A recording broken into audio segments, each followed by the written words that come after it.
Hey everyone, welcome to another exciting episode of the Scratch Track podcast presented by the Dude and Grim Show and co-produced by Mr. IVEST. I am the Dude. And I am Grim, and today we are going to discuss one of the newest ones we've done in a full scratch, and that is Daddy's Home by St. Vincent. And you'll see here, dude, I got two of these, so it looks like you have the alternate cover as well. I do have the alternate cover. And I got the regular with the one. marble vinyl. Oh, I haven't even opened it. So, it's this black smoke vinyl. Cool. Yeah, but I've never opened it. I mean, I still got my hype sticker. That's how I know what color vinyl it is. Dude, it's badass, man. Still got my hype sticker, but I opened up the regular one.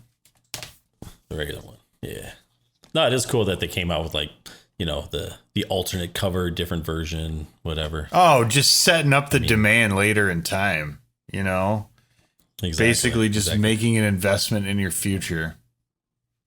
Well, you do sometimes see like the limited edition with like the smoke vinyl, but throwing in an alternate cover. Now that's not something you see every day. Yeah. Big fan, big stan. Yeah. So we did, when this came out, did a first impressions on the album. I mean, it's been one of kind of my, albums throughout 2021. I'm definitely ready to do a full scratch on it because I've really taken time to digest it in all its glory, I would say.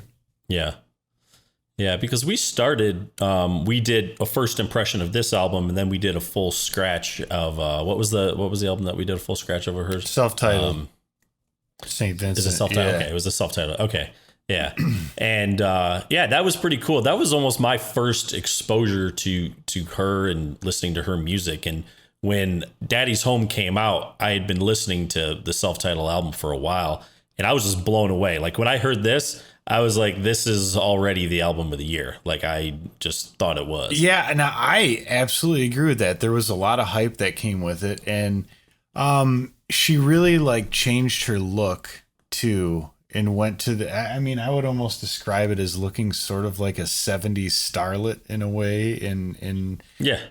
But before that, didn't look like that. It had like a short kind of crop, like black haircut. I mean, it just in true like artist fashion, like kind of creating this alternate persona. And to me, the cover of it and everything about it, like her look and everything, like I said, seems older. And the music has that sort of 70s kind of vibe as well.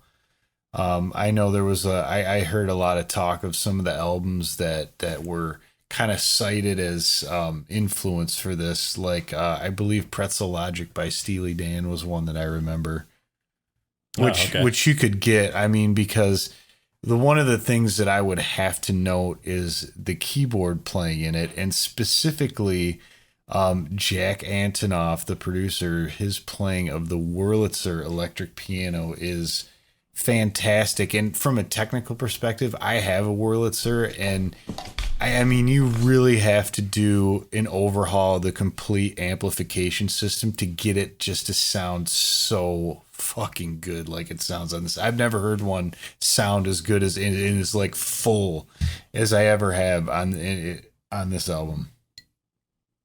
It does. It sounds really, really nice. And that's one thing I was going to ask you. I was like, wait, what is that? Because I was like, obviously I've heard, that sound a lot. But, yeah. Just the overall sound of this album, the way I'd kind of describe it, it's like, I describe it sort of as like psychedelic soul. Yeah, sure. Kind of what I think of it as. That's a good way to say it. Just overall, I mean, they put a lot of effect on her vocals. Mm-hmm. There's a lot of sitar. I think that's actually vocals, a pedal. But that sound, right. The sitar sound, yes. And just the background vocals are just killer in this album. Yeah. I mean, they just did a phenomenal job. I really like what they did with them. And now you saw her. I was just going to say that, on this tour. What was that setup like when they played? I guess, you can talk about other songs, but specifically songs off of this album. Yeah. Did they have the background singers? Yes. And what was that? Yeah, she had 3 background singers, and they all completely held it down. There's somebody just on keyboards. She played guitar quite a bit, not for every single song, but for most of them. And they also had another guitar player as well, and a drummer. The drummer named Anthony. My drummer, yeah. But the show was one of the best concerts I've ever seen. I was so blown away with how full and what a good job they did with it. Because I mean, obviously, people, they're not trying to necessarily make it exactly like what you heard on the album, but they really, it just is so well done, dude. Very cool. Yeah, I would like to have seen her. I think I was supposed to see her, and then I ended up scheduling a trip, so I couldn't do it. So it was either see her or go on the trip. I decided for the trip. But I am looking forward to, hopefully seeing her / them soon on the next tour, whenever that is. But I guess back to this album. Yeah. Go ahead. No, I was just going to say the same thing, because one thing I want to talk about is there was a pretty good amount of, hype that I remember for this album coming out. I remember hearing the first single off it, Pay Your Way in Pain. And as soon as you hear it, and that's the opener, but as soon as you hear that, right. I heard that and I was like, I think I'm going to like this album a lot. Right. Yeah, I think I remember hearing it, or I think I remember our buddy Forrest telling us like, hey, you got to check this out. And I was like, oh, okay, cool. And I was like, whoa. Because I'd been listening to a lot of the self-titled album, and obviously it's very different than that. Yeah. So it's cool to see just different artists not stick to their shtick, I guess. Yeah. That's probably the way I would for say. Sure. It's like, hey, always doing something different. Now, one thing I will say is I guess I would have expected, and I listened to several interviews and stuff, but there isn't a ton of documented information, I suppose, other than information really about the album. And I know that the title is one thing, where her father actually was in prison. And I think some of this, especially like the song Daddy's Home, she talks about going to see him in prison. Yeah. Yeah. Yeah. And that's essentially, it was the inspiration for this album, and he got released at the end of 2019. So I haven't done any research or any background. I'm sure you probably could find it to find out, like, I guess what he was in prison for. The story is there. It is kind of interesting. And another thing that's interesting too is I feel like a lot of celebrities or musicians, typically they'd probably stay away from that, or their publicist would be like, yeah, let's not do that. Let's not bring light to this, because it could, you know what I mean? I really like the fact that I thought it was interesting. Yeah, she's just like, really open about that, and name the album accordingly. Yeah, she certainly did. So one thing I have to say, again, a lot of hype about it. I don't think the reviews were quite as good as definitely I think the music is.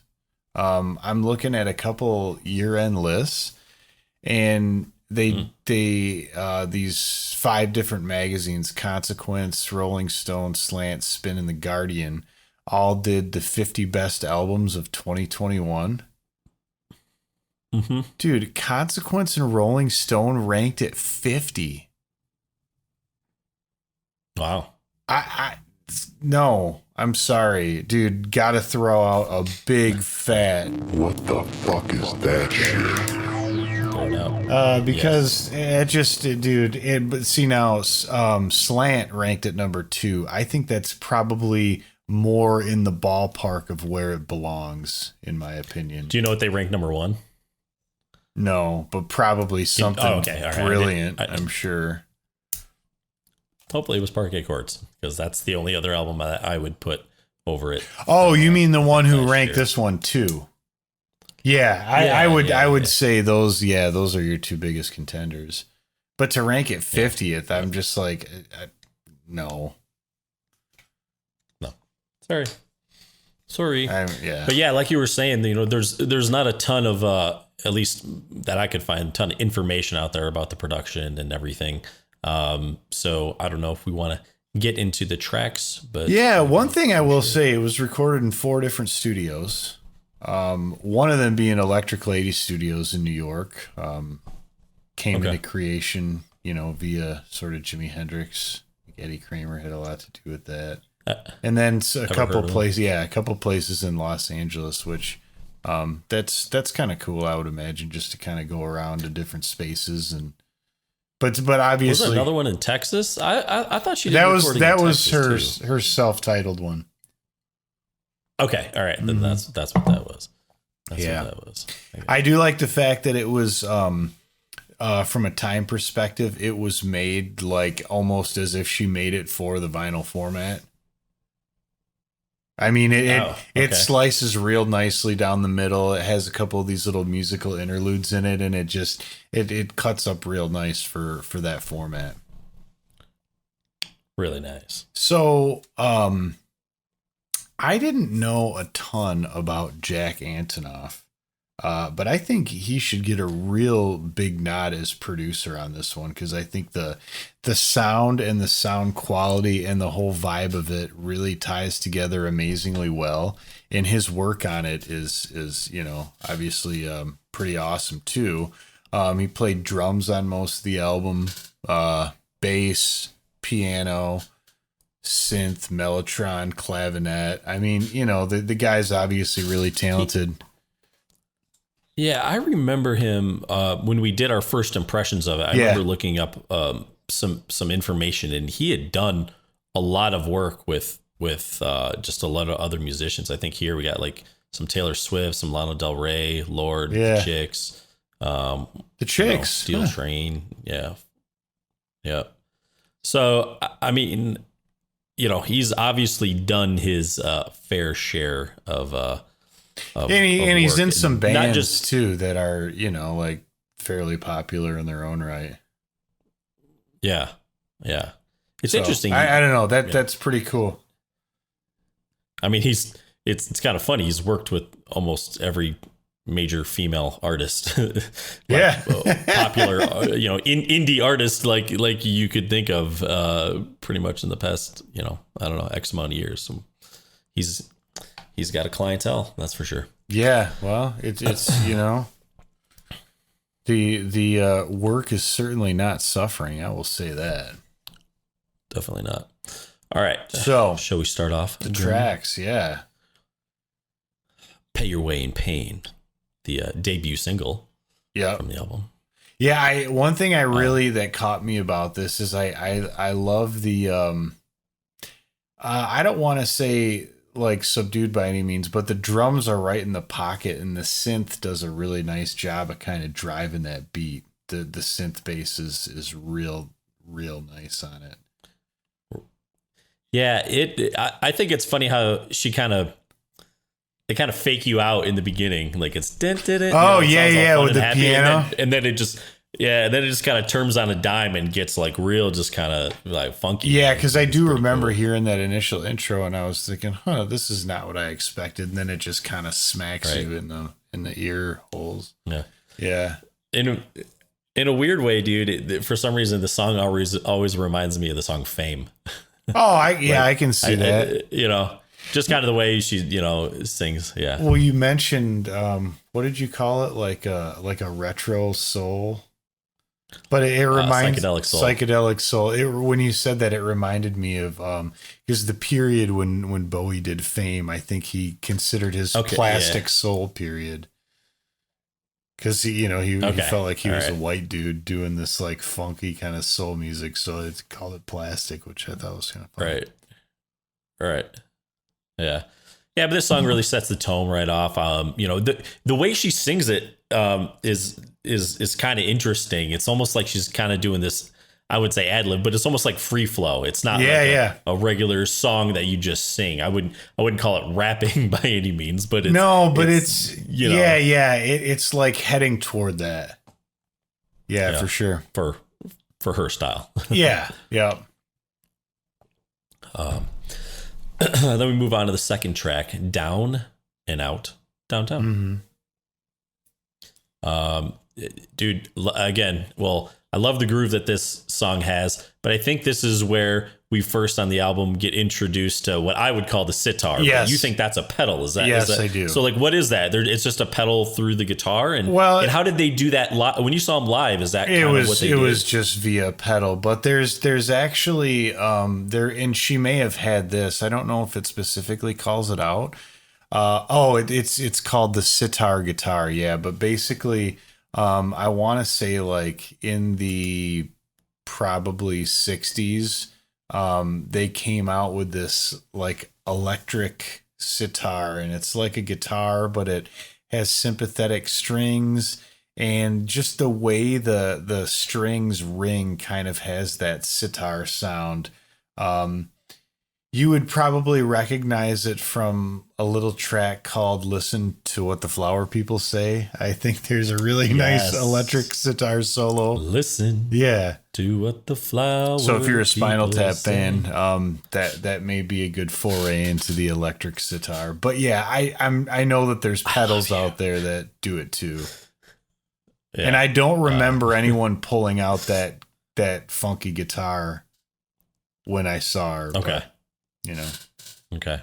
Cool. Yeah, I was curious as just how they did that part live. But let me move on to the self-titled track, Daddy's Home. Yeah, probably like tied for my favorite one on the album. And you said is that the Wurlitzer? Yeah, dude. I've never heard it sound that good. Honestly, it's like, because out of your two electric pianos, that and the Rhodes, the Wurlitzer has this real defined sort of high end, and it has its own kind of bite, but it's in the higher registers, where the Rhodes is more like a growl in the lower to mid range. Okay, but they capitalize on it so well, and it really has its own vibe that I just again, tough to say that I've ever heard it recorded that well. Cool, man. Oh, that's good. But now, yeah, I mean, go on. Yeah, good.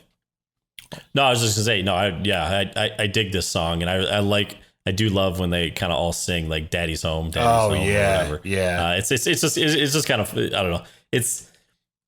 I know this is I imagine sort of a serious album for her in ways, but at the same time, I think the theme of it and and whatnot for the inspiration, but it seems like there's parts where it's kind of funny and light a little bit too. I don't know why I get that sort of feeling. And maybe that's the psychedelic kind of part that's drifting in a little bit. Yeah, but I do agree. Like it doesn't, and maybe it's because the music has that feeling. So there's a really nice contrast between somewhat kind of odd and heavy lyrical content, but the song sounds really opposite that, I suppose. Definitely. Yeah. So, dude, track number 4. All right. Livin' the Dream. When we did our first impression last year, this is a song that really stood out to me because when I heard it, the song that it immediately reminded me of was Us and Them by Pink Floyd. Oh, it but even a little slower. But yeah, I can see why you would say that. Man, it just does like so much. I heard that and I was like, whoa, okay. Yeah, I mean, it starts off really, really slow.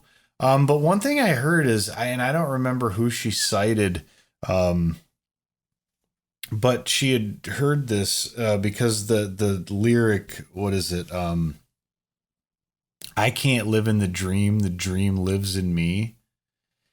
And I think that was somebody talking about like even kind of their dream regarding their like to do their musical career or whatever. Like they can't just get lost in this fantasy. Like the dream is always in them, but you still have to make it happen. Sort of a sentiment, which is interesting. And I think kind of a good message, really. No, that is fair. I mean, you can be given all the gifts in the world and the keys to the castle, but you still got to put the key in the door. Yeah. Now, one thing that always stood out to me is as the song picks up a little bit near the end, and it gets really nice and kind of lush, I guess is a good term. But dude, Sure. that guitar solo that she throws in there is sounds just massive. Yeah. And I Did she play this live when you saw her? I think so, yeah. Yeah, and Okay. it was, All right. awesome. And when I heard it, I was really, of course, my brain goes to thinking like, well, how did they record that? And I would imagine, if you're in the right size room, you just kind of put a couple amps like in the corners and stick out a ways. And I think the sound of not trying to double something, but maybe recording it twice a little differently. You know what I mean? Okay. It kind of makes creates this thickness without that doubling it, which can kind of, I think, works in a lot of ways, but not all the time. Yeah. No, I gotcha. Let me move on to the second single off the album, I believe. Yes, it is The Melting of the Sun. Again, another, like, to me, this is a real, not just in sound, but just like the melting of the sun. Like, that's so psychedelic. Oh, right? yeah, sure. And it does have that kind of, the sitar again. And it does, bringing it back. But dude, to me, what really stands out in this song is the vocals, or the background vocals of this song. Yeah. Right? Is just amazing, because she says something, and then in the background they say, like, it's just the sun, and then so watch it burn. Like they just sound so perfect in this song. I really, really love it. Now, one thing I think is interesting about this one is it talks, I believe, a lot about some of her I don't want to say idols, but like female role models. And if you listen and to what fates they were met with. And the one line that stood out to me is the one that says, "Poor Nina got subpoenaed for singing Mississippi Good Goddamn," because Nina Simone had this song called Mississippi Goddamn, which was about like the hanging of a black man in the South. And she took some major shit for it at the time when it came out, because this was during, obviously when, not to say that everything's like cool now, but when racism tensions were like super high and things were not good. Yeah. No. And there's a lot of other, all the little stories, within the song are about these different women. But that was the only one that, without like totally reading into it and digging in super deep, I knew that one right off the bat because of that song. I gotcha. Yeah. I gotcha. Well, then we move on to Humming, Interlude 1. Now, there are three of these types of songs, I guess you could say. Very just kind of, I don't know, trippy, abstract a little bit. But this one to me, actually, I probably, of the three of those songs, this is the one I would say I like the most. Okay. It's just kind of her vocals and acoustic, just kind of like way off in the background and sort of dreamy. That part I really like, and I think those fit in well in the album.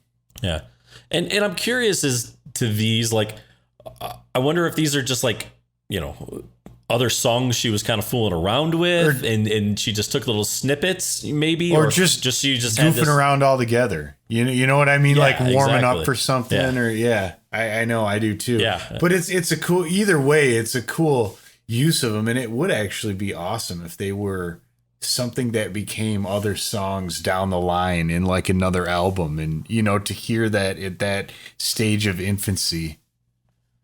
Sure. Yeah, and I mean, shoot, these could be like B-sides or something that we just haven't heard. I don't know. Yeah. I mean, it's apparently there's a B-side. Oh, New York. That was actually a song, I think, from a different album, but that was on the Japanese edition. So okay. Japanese That's edition. cool. Featuring Yoshiki. Yoshimi. Close. Yoshiki, but So the Laughing Man. So funny. Very slow. Yeah. Starts off, and again, to me, this has, it just like the overall feel of the song has like this sort of like psychedelic like melting feeling. Like part of me is just like, dude, I could just see myself like when they fall asleep in the poppy field in the Wizard of Oz. Oh yeah, like it's just kind of like the vibe of it to me is very similar to Living the Dream, honestly, kind of the way it comes in. But I like how the lyrics are a little kind of more playful, because instead of having the background singers, you know, she says like 911, and then there's that dude that sounds like a 911 operator where he's like, 911, what's your emergency? It's kind of fun. I think that was witty. Very well. Then, Grim, now we have a songs of the same name. Oh yeah, Down. Yeah, a lot of them. STP. Yeah, there's probably more. There's a lot. Yeah, version. There's the more version. Yeah. Down. We're going down to the sky. I mean, it's a nice change up in terms of feel, because it kind of really punches things up again. Yeah, and is he playing the Wurlitzer again on this one? I think so. Is that in here? Okay, all right. Because I heard something in there, and I was like, that could probably it. But yeah, dude, it has kind of like a, I guess what I would say, yeah, like you said, it picks up a little bit, but it has almost like this poppy sort of beat to it. Yeah, it does. And then, you know, they bring in the sitar again, which is certainly not lacking, but yeah, I don't know. There's parts. It's really interesting. Almost the first, I don't know if it's a half of the song, and then there's parts I guess towards the end too. But it almost sounds a little disjointed, and then things just kind of like all come together, and then it really jams for a bit, which I really like. But it is kind of cool how I like it when songs are a little bit like that a little bit, and you're like, what the hell's going on here? I do like the beginning, how it comes in with just that the whirly and like the little synth kind of in there. That I do like the intro. I will say, lyrically, certainly not my favorite. I mean, it's okay. I don't know. It's really cliche. I mean, it, like, if you took those lyrics and put it to a different sort of feel and everything, it could be an AC/DC song. I could. All right.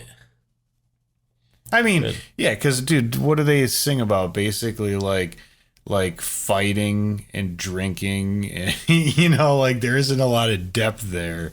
And I guess this always just struck me as a song that lyrically did not have the depth of the other stuff on the album. I gotcha. Man, if you could find the stems online, you should do a mashup. Oh, that would be sweet. That would be pretty cool. Yeah. All right. Then we move on to our second humming interlude, number 2. This is actually my favorite. Sounds more like it's like, is it really? It sounds like it's underwater. I don't know. That's the, like, I know. Okay. I like them all the same. I thought it was like, yeah, they're all the same. Yeah, I'm the same way. You're like Peter, or what's his name? No, Michael Bolton. Like, I just kind of like them all. Yeah, I'm the same way too. Yeah. No, I know what you mean about the sound of underwater, dude. It's that low pass filter, man. Low pass filter. Yeah, you can make such a good filter. Oh, dude, the best kind of passing. You know, it doesn't give you a grade. It just, you either pass or you don't. So yeah, pass or fail, definitely. All right, Somebody Like Me. Yeah, I like this one. It's because it's, to me, I think you do actually. There's some acoustic guitar even in that little breakdown in the song Daddy's Home, but it's very predominant in this one. In the way it's picked and everything, it kind of has a nice classic feel. Yeah. And to me, this is almost this song. Well, you could also argue with Humming Interlude too, but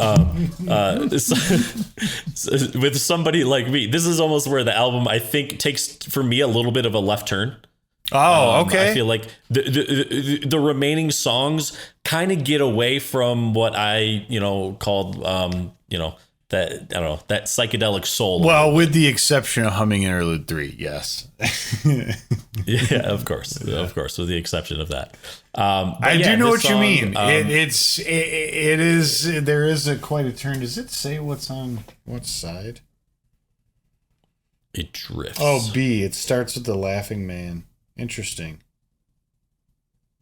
Yeah. Oh, really? But you're right. I can't say that it ever picks up in the same way. It almost just kind of winds down. Yeah. That's kind of how I, when I listened to it again just recently, I was like, wow, okay.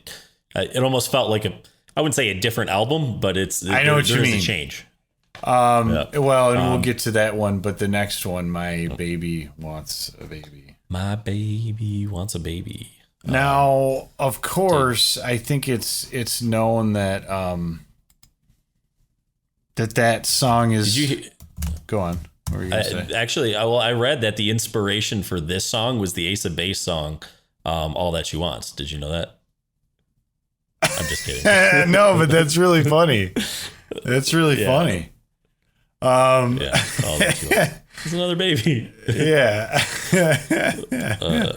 No. Right, back on track. But that song, "My Baby Takes the Morning Train." Do you know that? My Baby Takes by Sheena Easton. You would know it. Yeah, you have to listen to it, but it's a very famous song, and I think it was from the movie 9 to 5. Okay. But yeah, it's "My Baby Takes the Morning Train," and it's not even my kind of hours. It's not even like a little bit like it. It is the exact same melody to that song. I mean, it really is. Okay. When you listen to it, it's not even like... Is there a lawsuit? No, but I do think if you look at the credits, the writing credits for that song, she did have to include whoever wrote that song. Probably a good idea, just a CYA. Yeah, and who knows? There may be some sort of a royalty split, because I mean, and that's one of the ones where if you were to hear that there was a lawsuit, you wouldn't think, man, that person's really being a dickhead. Like, you're kind of like, I get that one. Yeah, I get it. But for that reason, I can't hear this song and not hear "My Baby Takes the Morning Train." I cannot separate the two because it's so much it. Okay.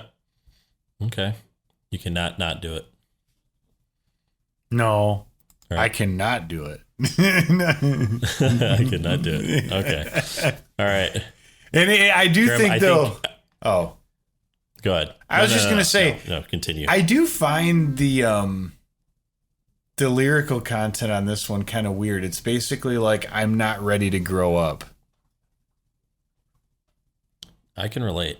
Well, yeah, but it's just kind of funny. You know, her thing is like, I want to play guitar all day. And I mean, I like playing guitar too, but I'd switch over at some point to other instruments. But yeah. Yeah. All right, Grim, you need to announce the next song. At the holiday party? No. ... Oh.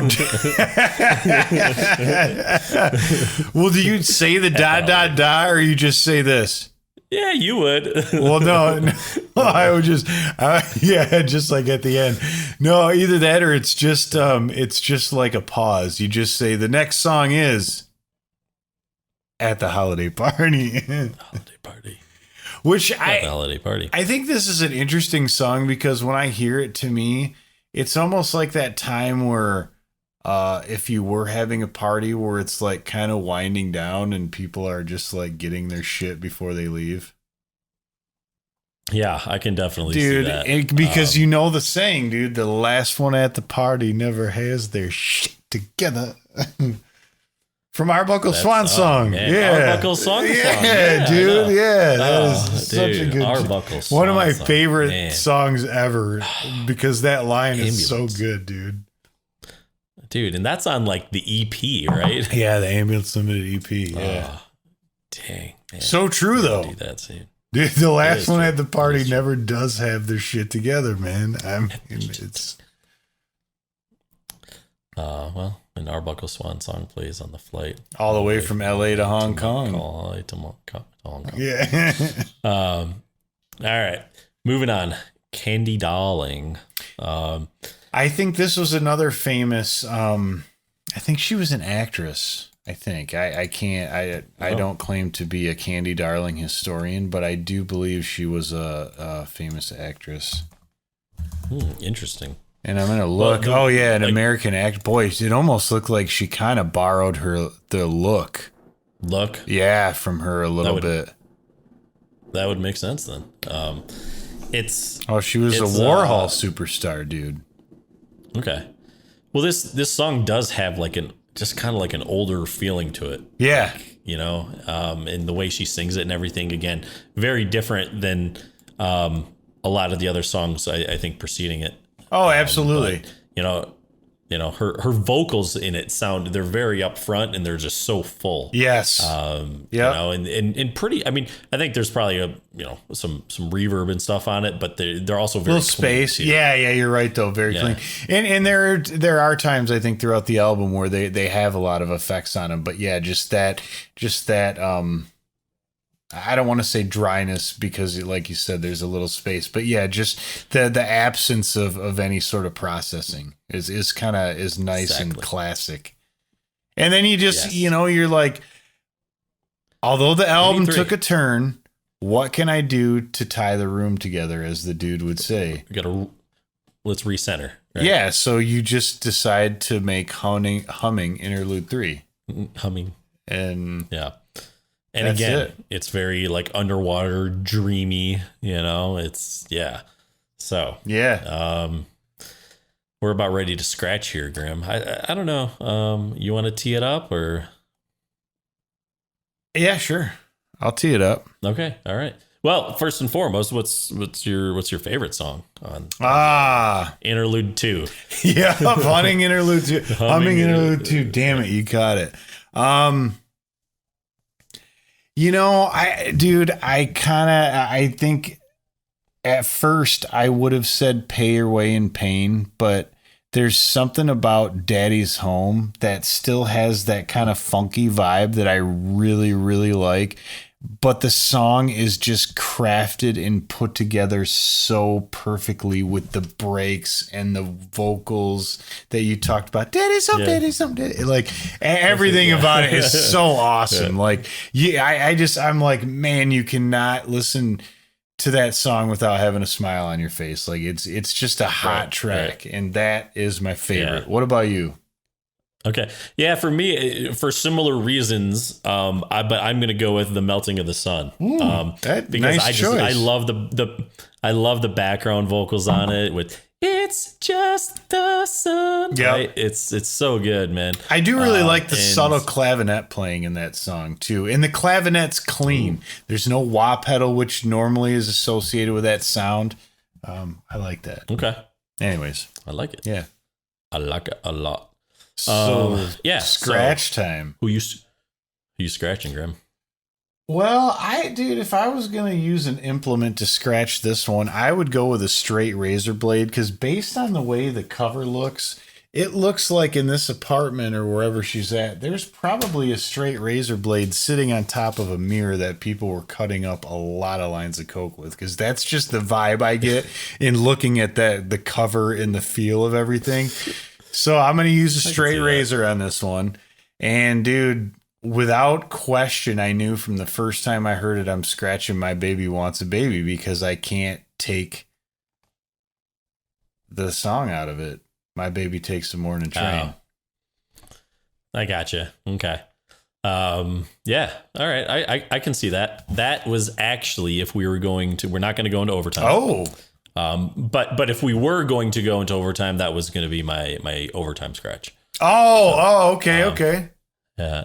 And I did skip over the humming interlude ones. For a scratch. Interludes. I shouldn't say 1, 2, or 3. Like, I mean, I just feel like those would be too easy to, And what are they hurting?